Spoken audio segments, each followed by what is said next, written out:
Abrasi di Pantai Watu Klotok, Klungkung saat ini sudah mengkhawatirkan. Senderan pemecah gelombang dan jalan Baping pun sudah hancur diterjang gelombang. Kondisi tersebut membutuhkan perhatian serius agar kerusakan lingkungan tidak kian parah.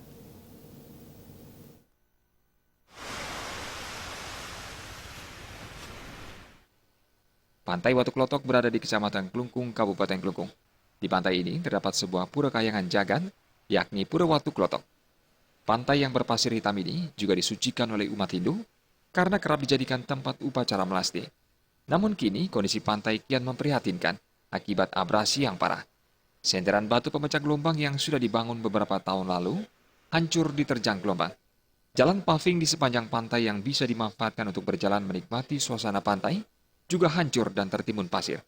Salah seorang pemuda Klungkung yang giat menyuarakan pelestarian alam, Gede Arta Dwipa mengatakan, pasca reklamasi Pulau Serangan, abrasi di pantai ini kian parah.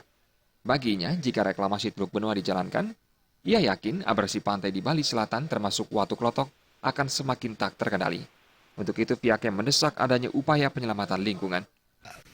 3 tahun belakangan ini abrasi udah bertambah terus, khususnya di Klotok ini. Jadi mungkin itu dampak dari pemanasan global juga, debit air yang bertambah, dan juga ini efek dari reklamasi Pulau Serangan yang terjadi dulu di Bali. Secara tidak langsung itu menambah kerusakan juga abrasi di pantai selatan Bali. Masyarakat Bali harus lebih sadar tentang kebersihan.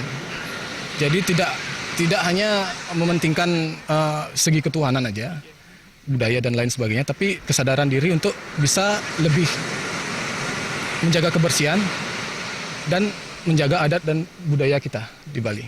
Itu. Darmawan dan Gung Krisna, Bali TV.